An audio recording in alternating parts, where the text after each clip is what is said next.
Hello! I think my mic is on, let me check. Good morning, John. I'm here to debunk a myth. It's a simple statement that is really hard not to believe knowing what we know.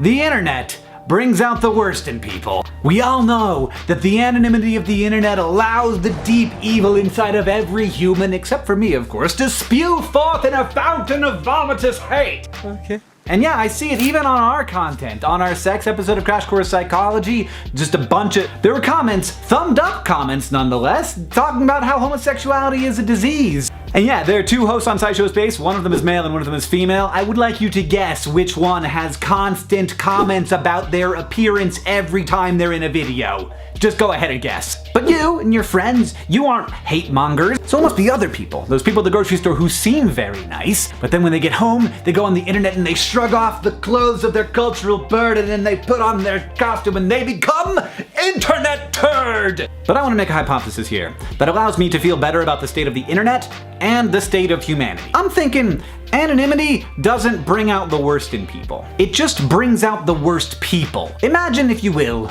a D-bag. This person goes on the internet and he says nasty things to people. He's racist and he's sexist. He doesn't have a lot of friends because he doesn't like people and people also don't like him. On average, he speaks to about 0.02 human beings in the real world per day. In the physical world, this human is entirely invisible. We have no idea they exist. Expressing those beliefs makes him and everyone else uncomfortable. But on the internet, he not only gets to express his views to lots of people, those people then engage with him. It's a kind of exercising of power. He gets to get a rise out of people. It's thrilling. It's not scary like doing it in real life would be. It's a rush. This person isn't like a sweetheart all day long and then goes home and becomes a D-bag. He's a D-bag. The reason you don't run into internet trolls in real life isn't because they're normal people with deep evil inside of them.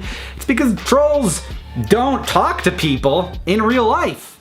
Because nobody likes them. All of this, by the way, this entire episode is conjecture.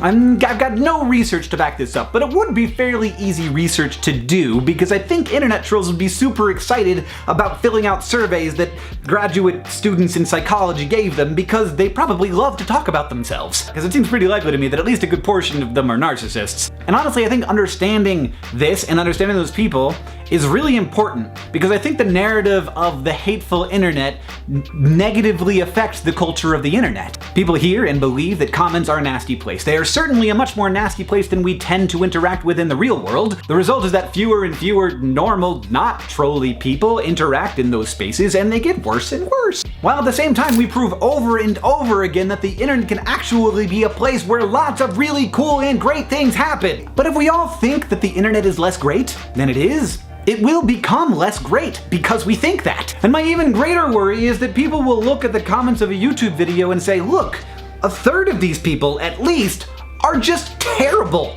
They're bad people. And then by extension, those people will assume that a third of all people are terrible and that all social spaces are hostile and antagonistic, which is very not the case. What we're looking at down in the comments is extreme selection bias. People don't want to comment because it seems like a hostile place, so only hostile people comment. Also, on any YouTube video, you've got a lot of people watching it. Just imagine for a moment that 100,000 people gather in a room. It's a stadium, a very large stadium.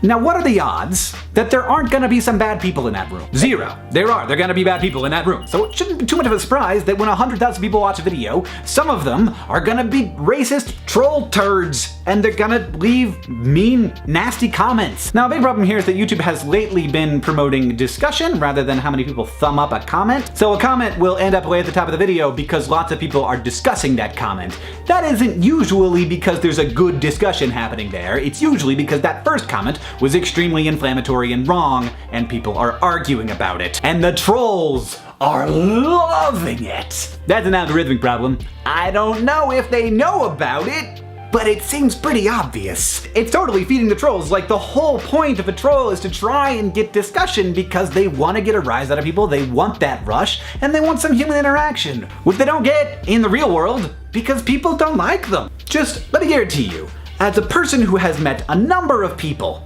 most of them, like 90% of them, are good.